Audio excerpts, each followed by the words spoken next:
Hola a todos, muy buenos días. Muchas gracias por participar en este webinar. El tema que vamos a discutir hoy van a ser las oportunidades, desafíos y perspectivas de las operaciones M&A en Iberia.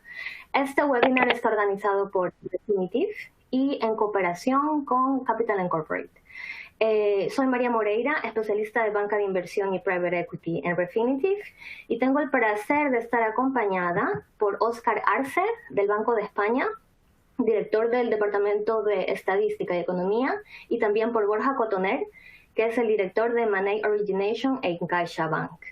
La agenda que vamos a seguir hoy va a ser, vamos a comenzar con unas perspectivas económicas, que va a ser el análisis macroeconómico hecho por Óscar Arce, del Banco de España. Siguiendo a eso, voy a presentar el informe de los datos Refinitiv en relación a las operaciones M&A del primer semestre de este año. Y finalmente, haré unas preguntas a Borja Cotoner de CaixaBank en relación a las tendencias de la actividad vista en este primer semestre y las perspectivas que vamos a esperar a final del año. Entonces, Óscar, por favor, ¿puedes comenzar con la parte del análisis macroeconómico, por favor? Sí, gracias María, buenos días a todos y bueno, pues agradecer particularmente a los organizadores de este evento la oportunidad de estar a la distancia con todos vosotros. Bueno, básicamente lo que haré en los próximos aproximadamente 10 minutos es ofrecer una visión pues bastante panorámica de cómo vemos desde el Banco de España la visión de la economía global, de la economía europea, y terminaré con algún dato y algún elemento de análisis sobre la economía española. ¿Se está viendo bien la slide en la pantalla? Vale. Perfecto. Bueno, aquí. Muy bien. Bueno, pues empezando por la economía mundial.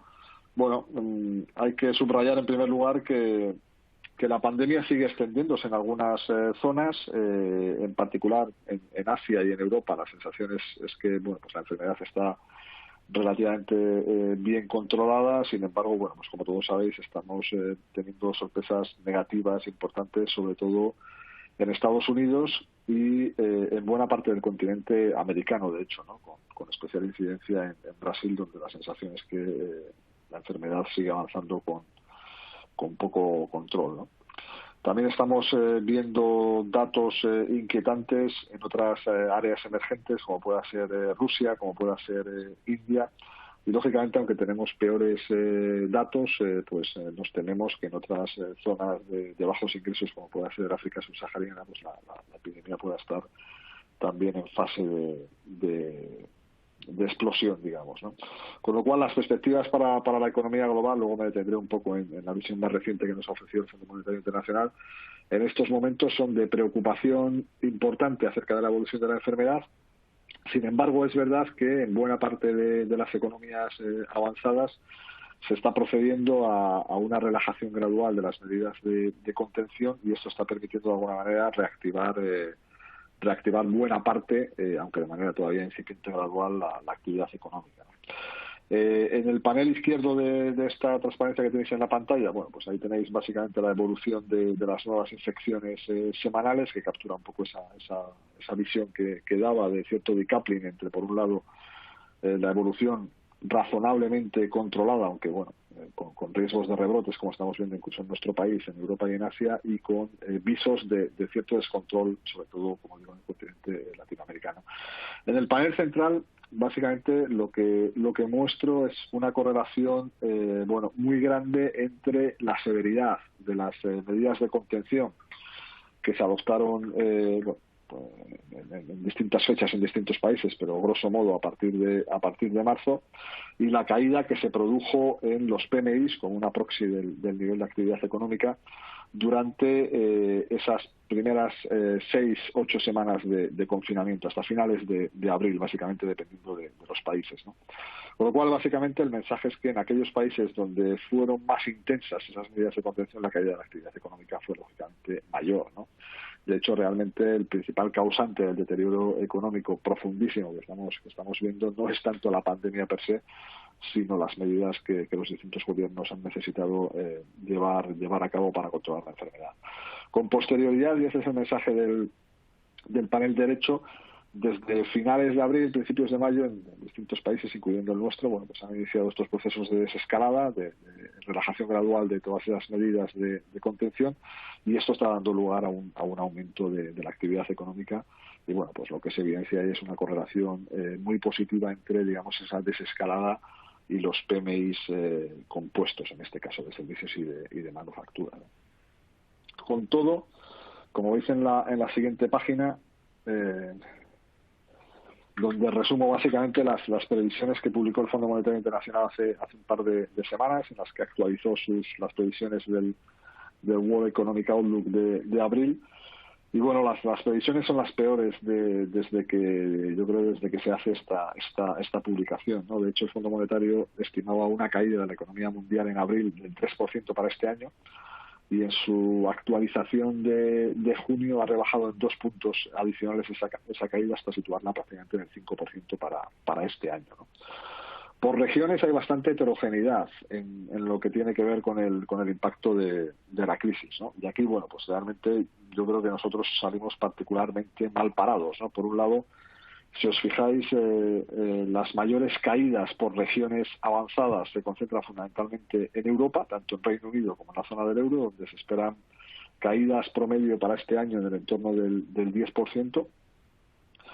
Y dentro de la zona del euro, pues bueno, hay 3 de las 4 grandes economías, Francia, Italia y España, para las que el Fondo Monetario espera caídas incluso superiores al 12% este año, ¿no? Y por el lado de las economías emergentes, pues también nos toca de manera relativamente directa esa caída pronosticada muy intensa en el caso de la economía latinoamericana, ¿no? Para la cual se prevé una caída superior al 9% este año, ¿no? Que es con diferencia el mayor retroceso que el fondo entrevé para cualquier región emergente. Con todo, el fondo mantiene esa hipótesis que mantenemos, yo creo, la inmensa mayoría de analistas macroeconómicos, de que en principio esta recesión debería tener una naturaleza fundamentalmente temporal. Y de hecho el fondo pronostica una reactivación de la economía pues a partir de la segunda mitad de este año, de tal manera que en 2021 se recuperaría parte de la actividad perdida durante este año, con tasas de crecimiento en el conjunto de 2021 relativamente elevadas, superiores al 5% para la economía mundial. Y aún así, con todo, probablemente no recuperaremos, en el mejor de los casos, los niveles de PIB que teníamos a finales de 2019 hasta bien entrado 2022, ¿no? Y en algún país no es descartable que esta recuperación sea incluso algo más lenta. Paso a la siguiente transparencia, centrándome ya en Europa. Bueno, la crisis está teniendo una incidencia relativamente desigual entre las grandes economías, ¿no? Y hay varios factores que explican esta incidencia desigual, ¿no? Uno particularmente importante es la diferente composición de la estructura productiva de estos países, ¿no? Aquí en el panel de la izquierda de esta gráfica veis cuál ha sido la caída estimada del valor añadido bruto, básicamente de la actividad de distintos sectores durante el primer trimestre.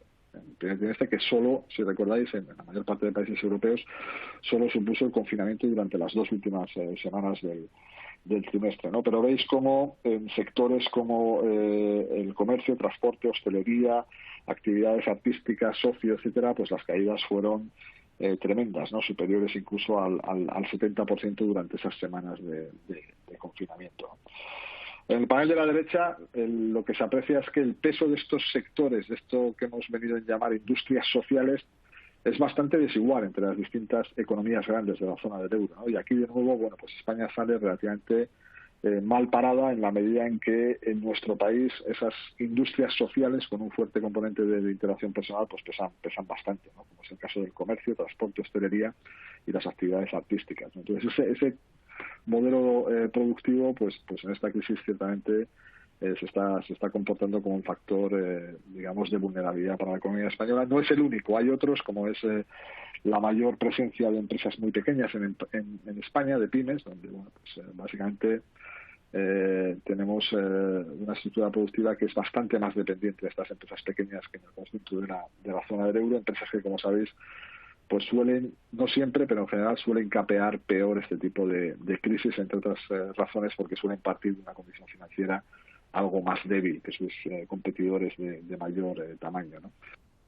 Un elemento que quizá también ha jugado en contra de la economía española a corto plazo es la elevada volatilidad del empleo temporal en nuestro país. Esa marcadísima dualidad que sabéis que existe entre el grado de protección de los trabajadores con contrato fijo versus el escaso grado de protección de los trabajadores temporales, ¿no? Que hace que cada vez que haya una recesión, y en este caso de manera muy palmaria, porque es la mayor recesión que hemos vivido en muchísimas décadas, pues el mercado de trabajo español literalmente tritura cientos de miles de contratos temporales, ¿no? Y esto, bueno, pues también tiene su traslación macroeconómica en forma de una recesión algo más aguda en nuestro país. Pasando a la economía española, bueno, lo que aquí os muestro un par de indicadores de los muchos indicadores que estamos vigilando estos días. Algunos los hemos tenido que construir casi sobre la marcha para tratar de palpar en tiempo real o cuasi real cuál es el ritmo de evolución de la economía española. Aquí tenéis dos en el panel de la izquierda, el consumo eléctrico. Y en el panel de la derecha uno de los indicadores de movilidad, en este caso movilidad en torno a los lugares de trabajo que proporciona Google. Miramos otros muchos indicadores, consumos de combustibles, gasto mediante tarjetas de pago, tráfico por autopistas, etcétera, y todos más o menos dibujan el mismo patrón, es decir, una caída fortísima durante las primeras semanas del confinamiento, que se agravaron justamente con aquellas 2 semanas de cierre de las actividades económicas no esenciales, y posteriormente una recuperación gradual, una recuperación que bueno, en el caso, por ejemplo, de la electricidad, pues nos llevaría a pensar que ya habríamos recuperado buena parte de la pérdida de consumo eléctrico que se produjo a raíz del confinamiento, aunque bueno, esto siempre es bastante volátil. En el caso de la movilidad, pues bueno, la sensación es que nos estamos recuperando a buen ritmo, pero bueno, todavía no habríamos alcanzado el nivel de movilidad que teníamos antes del confinamiento.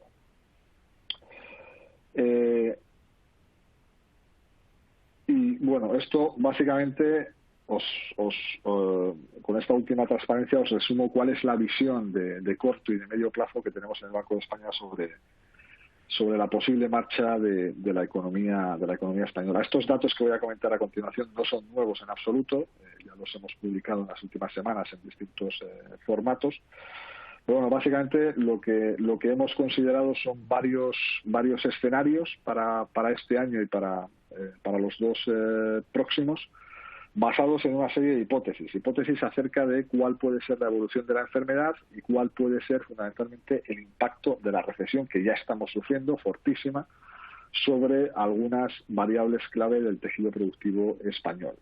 Bueno, jugando con estos 3 variables hemos configurado, como digo, 3 escenarios. Uno que llamamos de recuperación temprana, que lo veis en estos gráficos por medio de las líneas de la línea naranja en el gráfico de la izquierda, con las tasas de crecimiento del PIB anual para cada uno de estos 3 años, y en el gráfico de la derecha los niveles del PIB para cada uno de estos 3 años también, ¿no? Ese escenario de recuperación temprana sería, digamos, el escenario en el que todo va razonablemente bien, es decir, procedemos a salir de la fortísima caída de PIB que hemos tenido en el primero y sobre todo en el segundo trimestre, sin que se produzcan grandes sobresaltos. Y si se produce algún rebrote, pues consideramos que será de una incidencia relativamente limitada, como para no necesitar activar de nuevo medidas de confinamiento relativamente agresivas que tengan un gran impacto en la economía.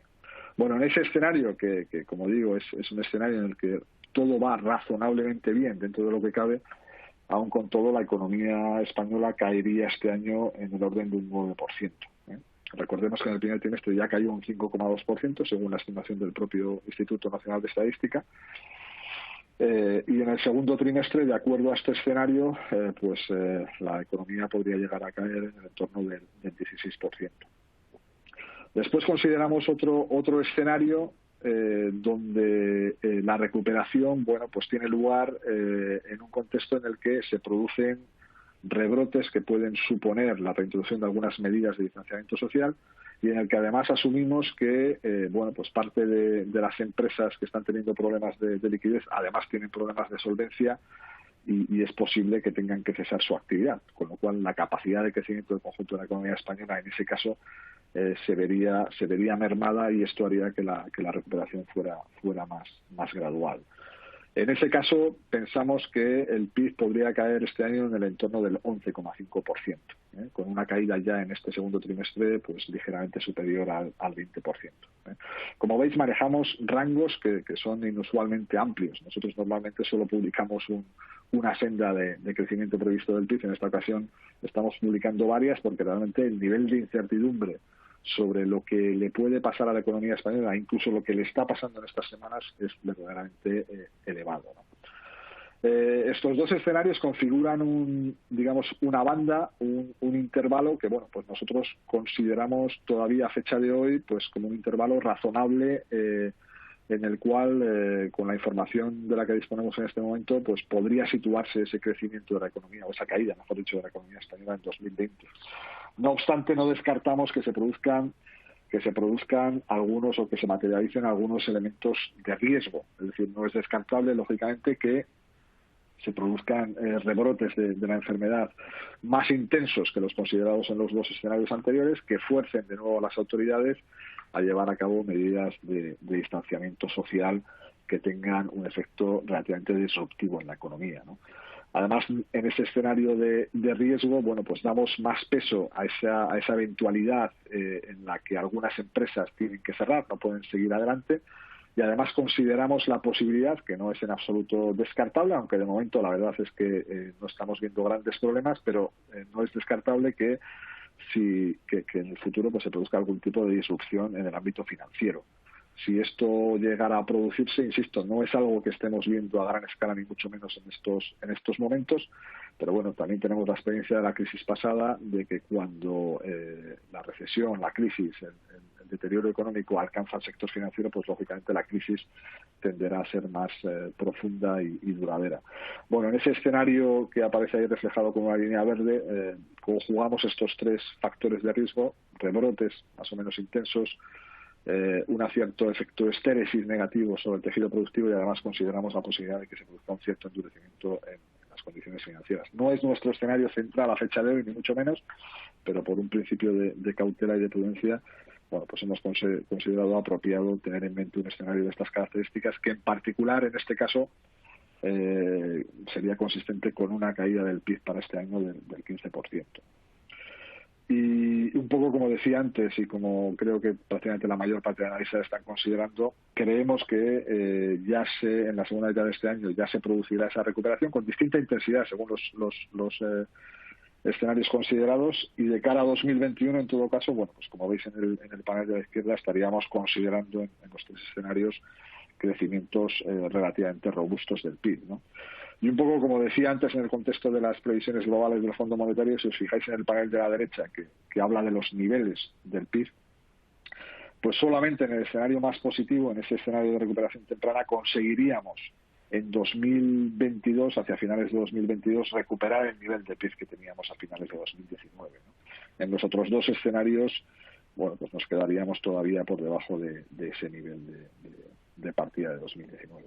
Y María, si te parece, yo lo dejaría aquí. No sé si después tenemos oportunidad de responder alguna cuestión o alguna duda.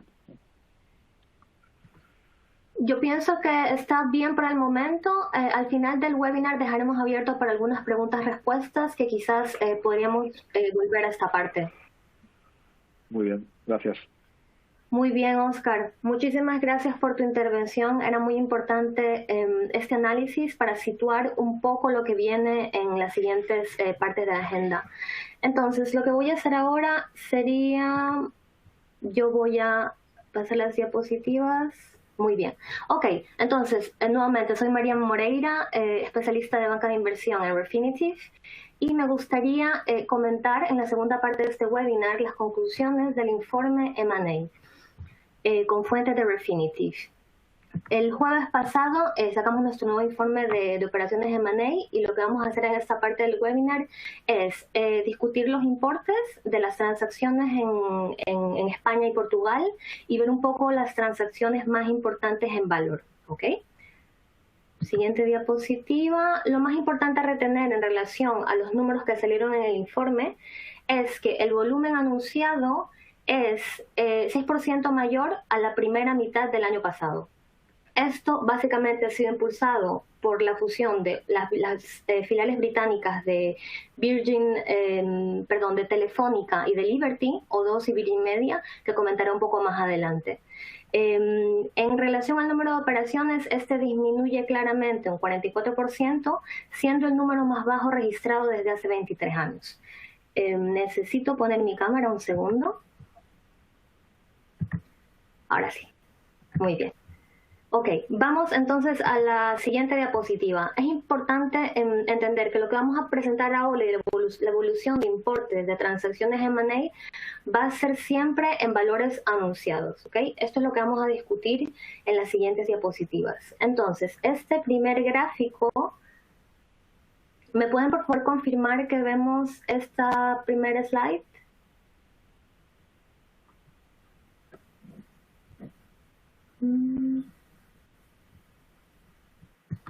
Un segundo para confirmar.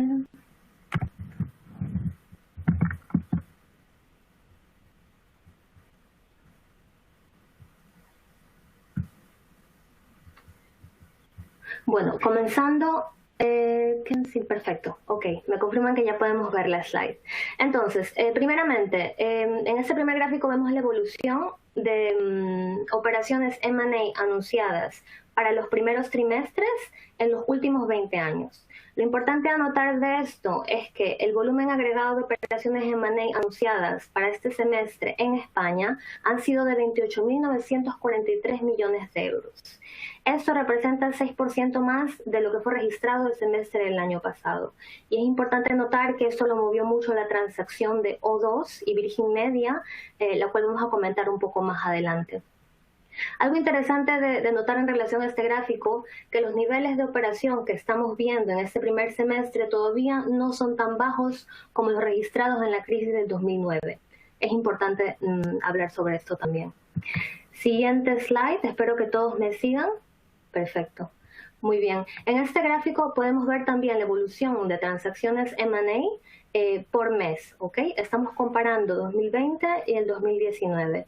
Entonces, hacemos la diferencia entre el importe de la transacción M&A, pero también el número de transacciones, ¿ok? Para este primer semestre hubo una caída del 44% en operaciones anunciadas, la cual fue 384 operaciones. En relación el 44% es un descenso en relación al semestre del año pasado. Es importante saber también que en el mes de abril, un poco después que fueron anunciadas las medidas de cuarentena por causa de la pandemia, fue el mes que registró el mínimo de operaciones, que fueron 23 y que es lo más bajo que se ha registrado hace 23 años. ¿Okay? Siguiendo un poco con la lógica de transacciones, ahora queremos hacer un zoom un poco para entender de dónde vienen esas transacciones M&A. Lo que es muy importante resaltar es que las operaciones en las cuales hay un target español, que quiere decir que fue comprada una empresa española, fueron 13.626 millones de euros, que fue 12% menos al importe registrado en la primera mitad del año pasado. Es importante entender que este importe viene mayoritariamente por empresas extranjeras que compraron empresas españolas. El valor son 12.398 millones de euros y representan 91% del total de este importe. En relación a operaciones domésticas, solo registramos 1.227 millones de euros, que representa el 9% del total mencionado antes.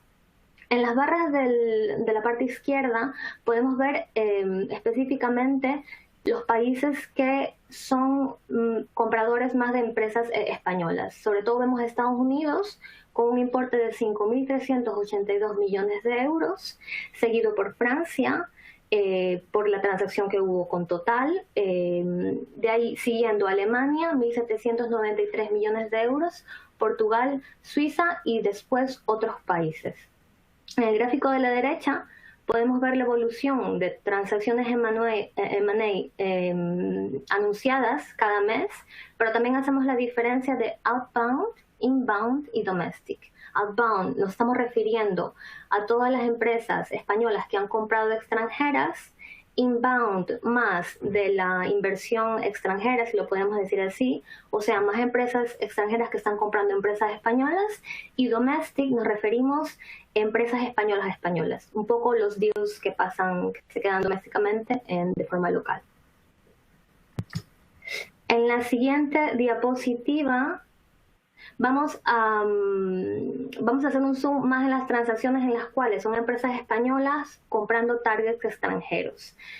Podemos ver que este importe suma 3.442 millones de euros, lo que nosotros llamamos transacciones outbound, y podemos ver claramente que el principal destino de inversión de empresas españolas sigue siendo Portugal, el cual suma un total valor agregado de 1.175 millones de euros, seguido por Australia, Japón, Alemania, Brasil y otros países. Un poco más adelante vamos a discutir un poco las transacciones y de dónde vienen estos valores. ¿Okay? En relación a los sectores más activos, el telecom fue el sector más activo en relación al importe de transacción, con 12.840 millones de euros. Este sector más activo fue seguido también por el sector tecnológico, con 5.172 millones de euros en importe de transacción, y seguido por el sector energético, que acumuló 4.515 millones de euros. ¿Okay? El sector de telecom, que fue el más activo en relación a importe, registró 13 operaciones. En relación al sector industrial, este fue el que registró muchas más operaciones que los otros sectores, con 58 transacciones registradas para este primer semestre de este año y un importe de 2.036 millones de euros. Ahora voy a discutir un poco la información sobre el ranking Refinitiv, sobre los asesores financieros para las transacciones registradas públicas para este primer semestre. Lo importante a notar sobre esta tabla es que JP Morgan es el primero que ha liderado como el primer semestre del año pasado, con un importe total de operaciones que trabajó como advisor con 19.861 millones de euros, lo que representa 5 operaciones. Seguido por Citi, el cual ganó 3 posiciones en relación al año pasado, con un importe total de 14.397 millones de euros y 3 operaciones. Los siguientes advisors en esta tabla son boutiques financieras, LeonTree, bancos internacionales, hasta que llegamos a PricewaterhouseCoopers, que registró 26 operaciones para este semestre con un importe de 2.196 millones de euros. Y es importante también recalcar que Santander Investment Banking hace parte de este top 10 con 5 operaciones y 1.984 millones de euros en importe de transacción. En relación a las operaciones más importantes registradas para este semestre, importantes digo en valor de transacción, es importante hablar sobre la primera transacción que movió mucho el mercado, sobre las filiales de Telefónica y de Liberty, las cuales son O2 Holdings y Virgin Media. Entonces, esa transacción fue una fusión 50 y 50%, y el objetivo de las empresas aquí ha sido crear el nuevo líder de telecomunicaciones en el mercado británico. Claramente, por ser una operación tan grande y por la competencia, los reguladores tienen que aprobar que se pueda cerrar esta operación. No solo la Comisión Europea, pero también los reguladores británicos. Hasta ahora, en este semestre, ha sido la operación más importante registrada desde este año y sobre todo desde la crisis que estamos viviendo con el COVID. La siguiente operación que es también sería interesante hablar de esta operación sería un takeover sobre MásMóvil, que es una empresa que está cotizada en Madrid, por un grupo de fondos de buyout que intervinieron que tienen intención de hacer el takeover de MásMóvil, y los fondos que están por detrás son KKR, Cinven y Providence. El valor de la transacción ha sido registrado en 5.013 millones de euros. Esta transacción todavía está en intended, ¿ok? Siguiendo con esto, algo también interesante sería una transacción cross-border con Portugal, en el cual Galp Energía anuncia la compra de los activos térmicos solares de ACS. Esta operación está valorizada en 1.112 millones de euros y se espera poder terminarla hasta el final de año. Es importante mencionar que Galp está interesado en continuar en esta línea de todo lo que tiene que ver con energías renovables, y con esta compra está confirmando su objetivo de alcanzar esta nueva etapa. Siguiendo las transacciones tenemos Siemens. Esta ha sido una compra en las filiales en Alemania.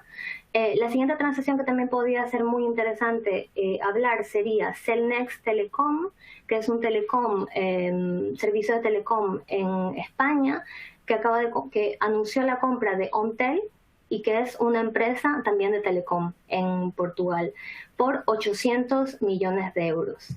La siguiente transacción, que ya ha sido completa, es del suizo Helvetia Holding, que compra el 80% de Caser, en los cuales los vendedores se encuentran CaixaBank, Bankia, con participaciones mayoritarias, y seguidos por otros bancos que tienen participaciones menores. En relación a estas, sería también interesante hablar sobre la transacción EDP Thermal Assets Portfolio, que es una división de EDP en España, la cual ha sido comprada por Total S.A., ¿okay? Por 515 millones de euros. Esas son las operaciones más importantes en valor registradas para España, y era importante un poco para entender un poco de dónde vienen los sectores que se han sumado a nuestros rankings. En la siguiente diapositiva me gustaría un poco también hacer un zoom en Portugal y cuáles fueron las operaciones que ocurrieron para este primer semestre de este año. Es importante ver, en este gráfico podemos ver para el cut-off de los primeros trimestres cuáles fueron las operaciones anunciadas. Para este semestre, las operaciones sumaron 7.286 millones de euros, que representa un crecimiento de 317% en relación al primer semestre del año pasado. En número de operaciones sumaron 63 operaciones, que este es un descenso de 32% en comparación al semestre también del año pasado. Y rápidamente aquí muestro algunas operaciones registradas para Portugal, algunas de las cuales ya he comentado porque son operaciones con España. Y en relación a estas operaciones en Portugal, sería interesante un poco hablar de la primera operación, que representa una de las inversiones más grandes de capital extranjero en territorio portugués. Grupo Brisa es la concesionaria de autopistas más grande de Portugal, y era detenida por el grupo Melo y ACS Group, que es un fondo de inversión. Entonces, esto ha sido vendido a 3 gestores de inversión, holandés, un coreano y un suizo que pertenece a Swiss Life. Y esta transacción se registra en un valor de 2.433 millones de euros. Esto pienso que sería la información más importante que puedo compartir en relación al informe publicado por Refinitiv, y pienso que estamos listos para dar paso a la tercera parte de nuestro webinar. En esta tercera parte me gustaría un poco conversar con Borja en relación a las tendencias vistas en el informe y transacciones que ocurrieron en Iberia, en M&A, pero no solo las operaciones públicas, sino también un poco lo que pasa en las conversaciones diarias que tiene Borja con diferentes emprendedores, con empresas, y un poco cuáles serían las perspectivas de la actividad para lo que queda del año. ¿Okay? Entonces, Borja, dime si ¿estás listo?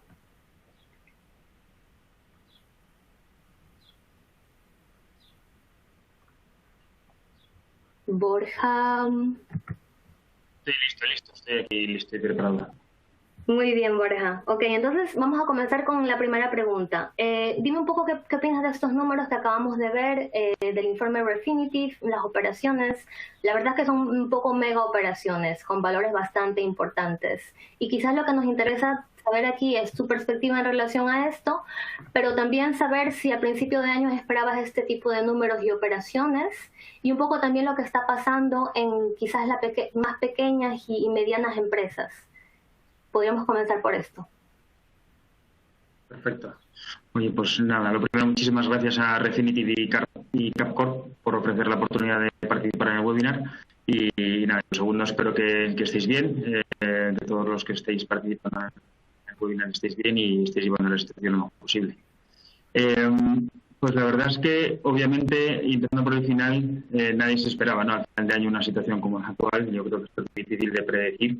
Es algo realmente extraordinario y de hecho esperamos un año, no sé si récord, pero desde luego con la tendencia que venía viniendo desde los últimos 2 años, con bastante liquidez en el mercado, los fondos con bastante dinero para invertir y pensábamos que iba a ser un año pues muy normal y favorable para el mundo del empleo. Pero bueno, nos hemos encontrado con la situación actual y los resultados que habéis puesto en el informe pues así lo reflejan. Es verdad que está la parte del volumen de transacción que distorsiona muchísimo lo que son las estadísticas, porque al final en un mercado como es el español, que es un mercado de mid-market, pues las macrooperaciones hacen cambiar la balanza radicalmente, pero eso no te está dando lo que es la tendencia real del mercado. Una prueba de ello es que el 80% del valor son solamente 10 transacciones. Si se han hecho 384 transacciones, quitas las 10 primeras, hay 374 transacciones que hacen solamente 6.000 millones. Y estamos hablando de 16 millones de euros por cada transacción. Y esto te da un cuerpo de lo que es el tejido empresarial. O sea, al final, 10 operaciones, 80% del valor, y el resto pues son transacciones de pequeñas y medianas empresas. Para mí el dato más plausible al final son la caída, ¿no?, del número de transacciones, y todo esto viene dado porque al final tanto los private equities han estado gestionando sus carteras para cómo afecta la crisis y gestionando pues el día a día del COVID en sus participadas, y las industrias y los industriales han estado haciendo 3 cuartos lo mismo, gestionando el día a día de sus compañías y tratando de gestionar la crisis actual de la mejor manera posible. De los resultados también que habéis puesto, me llama la atención que cada vez más estamos viendo players norteamericanos en el mercado español, y lo vemos ya no solamente en estas grandes transacciones, sino en pequeñas y medianas compañías. Yo creo que esto viene bastante dado porque cada vez hay más asesores financieros y bancos de inversión americanos establecidos en España, y cada vez vemos más inversores cross-border con Estados Unidos. Otro tema a destacar es más sectores, ¿no?, donde se están haciendo las transacciones, es el sector de energía, el sector telecom, el sector de infraestructuras relacionado también con las telecom. Esos son sectores que siguen siendo resistentes al COVID, y en el caso de las telecom y demás, pues yo creo que caben todavía más por el mismo. Y esto es un poco lo que tenía que comentar. Muy bien, Borja, muchas gracias por esta primera respuesta para la primera pregunta. Siguiendo un poco lo que hemos visto, ¿qué piensas que queda para para los siguientes 6 meses? ¿Qué tipo de operaciones? ¿Piensas que vamos a seguir viendo ese tipo de mega operaciones, cosas más domésticas, más transacciones outbound, inbound? Un poco qué es lo que ves un poco en línea con lo que estamos comentando, y sobre todo un poco lo que está pasando en las pequeñas y medianas empresas que representan la mayoría del tejido empresarial español, seguro. Pues la verdad es que con la incertidumbre en la que vivimos es difícil de predecir nada hoy en día, incluso en el corto plazo. Pero bueno, yo creo que todo esto dependerá mucho de la evolución de la pandemia, de la evolución de los remedios para paliar la pandemia, ya sea vía vacunas o mediante medicamentos que sean más eficaces para tratar el virus. Yo creo que si esta tendencia empieza a ser positiva y estamos hablando más de una recuperación, y en vez de centrarnos en potenciales brotes, en mayores confinamientos, en medidas y medidas de confinamiento, yo lo que creo es que nos podremos centrar más en lo que es la recuperación económica y volver un poco a la senda de las transacciones. Aquí dividiría un poco entre dos, ¿no? En la parte de empresas, lo que sí que ha ocurrido es un cambio de paradigma radical, donde al final muchos empresarios se pensaban que las compañías esto iba a seguir una tendencia siempre positiva. Se han dado cuenta de que hay agentes que no controlamos que nos cambian. Y esto les ha hecho reflexionar. En temas muy personales, temas muy enfocados a, oye, si tengo un relevo generacional que me va a seguir en la compañía, si tengo diversificado mi patrimonio, todo incluido en esta compañía, pues puedo tener un riesgo relevante. Tengo fuerzas, ¿no?, para afrontar esta crisis después de la crisis anterior y todo lo que llevo ya encima de la compañía. Puede ser buen momento actual para consolidar y hacerme todavía más grande. O sea, yo lo que creo es que está removiendo muchas conciencias de los empresarios, y esto al final lo que lleva es a movimientos transaccionales. Y si efectivamente la tendencia económica empieza poco a poco la recuperación, yo creo que vamos a ver movimiento en el mundo de money. En el caso de los private equities, la parte positiva es que muchos de ellos habían levantado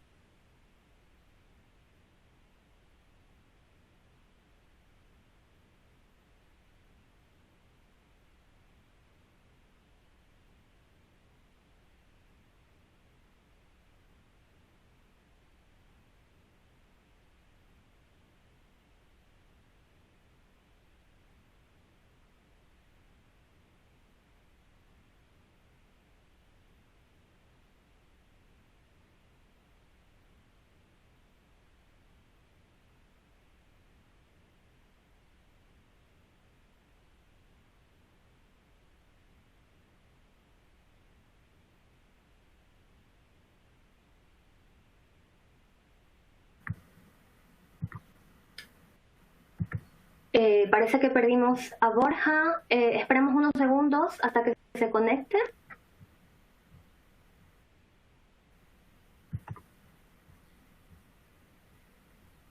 Ya, se conectó. Vamos a esperar un segundo.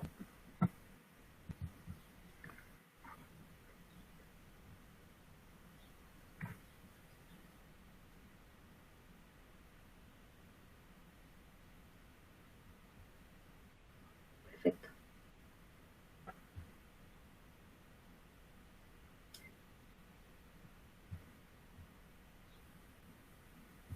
¿Se me oye? Ahora sí. Muy bien. Te perdimos solo por un momento. No sé dónde me... Yo creo que te quedas más en la parte de private equity, un poco lo que estaba pasando en esa parte de los inversores. Vale, pues lo que decíamos de los private equities al final,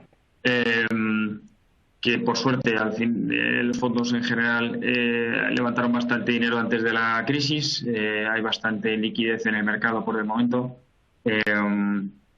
Yo creo que muchos fondos en estos momentos no están en el pico de invertir porque están viendo un poco qué es lo que ocurre tanto en sus carteras como en las compañías a adquirir, pero sí que es un momento de oportunidad para ellos, y que duda cabe que al final también van a enfocarse en los sectores de se vea que puede haber pueden ser más resistentes, ¿no?, al covirus y bueno, serán más selectivos a la hora de elegir las compañías donde invertir.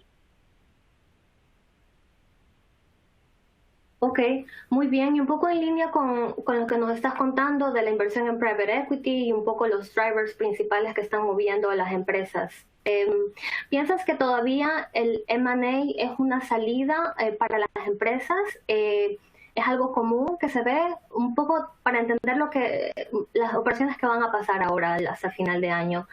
Vamos a ver activos que se venden, quizás para empresas que se quieren recentrar sobre su actividad principal o para mejorar su caja, porque yo qué sé, les quedan 3 meses de vida si no hacen algo en relación a esto. Un poco entender qué tipo de operaciones vamos a ver.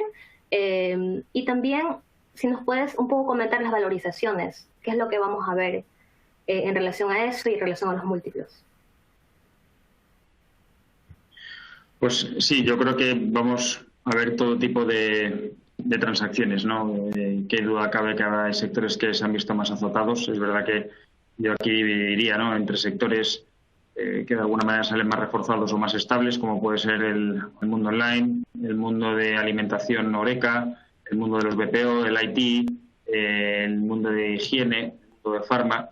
Yo creo que todos estos sectores cobrarán más interés por parte de los inversores, seguirá habiendo transacciones, que duda cabe incluso saldrán algunas compañías más reforzadas, ¿no?, de esta situación, y ahí es donde habrá más foco. Por otro lado, habrá transacciones más oportunísticas, ¿no?, en sectores como puede ser el de hotel y turismo, el de ocio, en el sector Horeca, pues donde bueno, a una recuperación más tardía, dependiendo de la situación de cada una de las compañías, podrá necesitar a lo mejor inyecciones de capital a corto plazo y por lo tanto forzar transacciones a lo mejor más oportunistas. ¿Qué veremos? Yo creo que vamos a ver bastante de desinversiones de activos no estratégicos.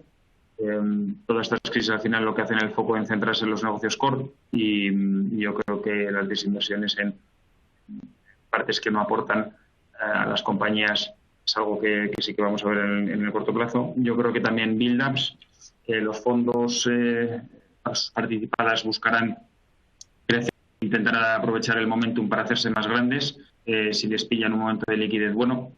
Y seguiremos viendo también buyouts, ¿no?, de compañías como lo seguiremos viendo. Todo esto dependerá mucho también de la evolución, ¿no?, de cómo evoluciona la pandemia. En cuanto a las valoraciones, la verdad es que el tema de múltiplos y demás se han perdido todas las referencias. Al final, los múltiplos de EBITDA del 2019 no son referencia para hacer una transacción en 2020. Las comparables cotizadas, pues las cotizaciones han sufrido un shock muy grande y tampoco son una referencia hoy en día. Y lo que cobra más protagonismo es el business plan. El business plan y los descuentos de flujo de caja futuros. Al final va a haber un gran trabajo que hay que hacer por las compañías de ese business plan, de que sea lo más realista posible y de cómo va a ser esa desescalada a nivel de la compañía en cuanto a números. Y aquí lo que veremos son transacciones donde haya pues mecanismos de pago pues un poco más flexibles, ¿no?, donde haya parte de pago anticipado, pero parte de ese pago en base a la consecución de ese business plan que se ha creado. Por lo tanto, bueno, muchos cambios en la manera de valorar las compañías, analizarlas y realizar transacciones. Muy bien. Otra de las preguntas que tenía Borja en relación y un poco más focalizado a las empresas, un poco qué ha cambiado en la gestión de las empresas y un poco también en para qué tipo de problemáticas las empresas están pidiendo ayuda de asesores financieros. Yo pienso que por el hecho de tú estar muy cerca de las empresas pequeñas y medianas, me puede contar un poco de eso. Pues, o sea, por un lado, una parte positiva con respecto a la crisis anterior es que las compañías están menos endeudadas, ¿no? Entonces, por suerte, pues no han tenido que gestionar esa parte. Yo lo que creo es que muchas de las compañías están replanteando el mundo digital. Yo creo que las pequeñas y medianas empresas españolas es una asignatura bastante pendiente, donde el tema de la tecnología pues a lo mejor no está tan implantado. Y creo que todo lo que está ocurriendo con el teletrabajo pues va a azotar, ¿no? Y va a hacer cambiar un poco esa visión de los empresarios sobre la tecnología y tratar de adaptarse lo máximo posible a ella misma. Entonces yo creo que va a ser uno de los puntos que va a hacer cambio, ¿no?, en la gestión de las compañías. Yo creo que a nivel de M&A las compañías van a estar un poquito más paradas. Parte es por los niveles de endeudamiento, es decir, ahora mismo muchas de las compañías han solicitado ICOs. Esto significa un poquito más de endeudamiento con el fin de pasar la crisis actual, y yo creo que van a estar más centradas en gestionar sus propios balances que en andar buscando oportunidades. Siempre y cuando las compañías pues tengan una posición financiera robusta, pues podría ser un buen momento para consolidar. También ahí vemos, ¿no?, que podrían surgir esas uniones entre un fondo, un inversor y un industrial, dando entrada a ese fondo pues para tratar de hacer esa consolidación y aprovecharse del momentum también.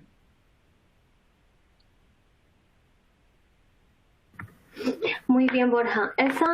Finalmente esas son las preguntas que tenía un poco para la parte de la parte final de este webinar. No sé si nos queda un poco de tiempo para tener algunas preguntas. Equipo Refinitiv, creo que no tengo preguntas. Tengo aquí algunas preguntas, pero pienso que esto ya lo hemos visto. En relación a los sectores.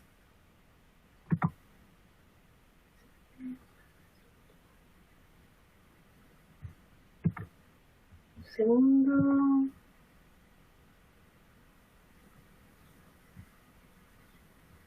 Una pregunta en relación, me imagino que ha de ser nacionalidad de los SVPs. A ver, esos países significan nacionalidad de los SVP compradores a los últimos inversores. Quizás nos estamos refiriendo a las transacciones que mostré un poco antes. Los países que se reflejaban en la tabla eran los targets, las empresas que eran compradas, sobre todo por eso. Aunque a veces el SVP, por ejemplo, para la transacción de MásMóvil, el SVP Lorca registrado en España. No sé si se... Bueno, pues muy bien, por este lado no tengo preguntas. Borja, no sé si quieres dar alguna conclusión en relación a lo que hemos comentado. Bueno, lo que estamos viendo es que los empresarios en general están teniendo muchas ganas de sacar adelante las compañías, que son parte de la solución, ¿no?, para que los efectos de la crisis disminuyan. Y la verdad es que es un esfuerzo absolutamente brutal para sacar adelante las compañías. En todo esto pues están pidiendo todo tipo de asesoramiento, sobre todo en la parte legal, yo creo que en la gestión de personal. Yo creo que también están haciendo y replanteando sus business plans a futuro para tenerlos muy claros y qué es lo que tienen que hacer. Y luego también a nivel asesoramiento están pidiendo mucho a nivel fiscal, ya que lógicamente está habiendo modificaciones y se prevé unas potenciales subidas de impuestos, pues un poco pues para que los gobiernos puedan paliar parte de...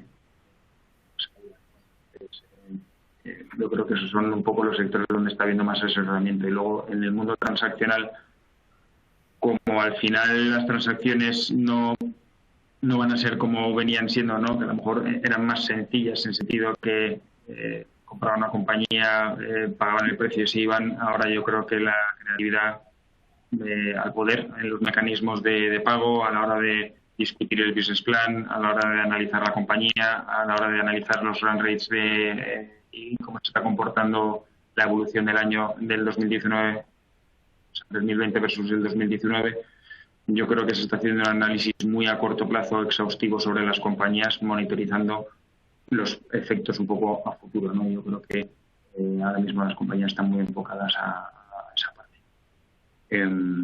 Yo creo que por mi parte no tengo ningún tema más. Yo no sé si alguien tiene alguna pregunta. Muy bien. No, comentar. eran más preguntas en relación al informe que había compartido de Refinitiv, pero bueno, eso lo pienso que vamos a responder al final de cuando terminemos el webinar. Va a quedar una página internet en el cual van a quedar algunos informes, el informe Refinitiv y información sobre algunos de los temas que hemos tratado en el webinar. Bueno, pues por mi lado también cumplimos los 3 temas de la agenda. No sé si Oscar todavía está con nosotros, solo perdimos. Sí, estoy aquí, María, estoy aquí, escuchando atentamente. Ya, es el final, nos estamos despidiendo. Te quería dar muchas gracias por tu participación en el webinar. No sé si quieres dar una pequeña conclusión en relación al tema que discutiste. No, la verdad es que es un poco lo que os comentaba antes, ¿no? Si me permites terminar con una pequeña cuña publicitaria, pues bueno, la semana pasada publicamos el informe anual, que es un poco la pieza donde condensamos todo nuestro análisis sobre la situación de la economía española y con bastantes recomendaciones de policy, ¿no?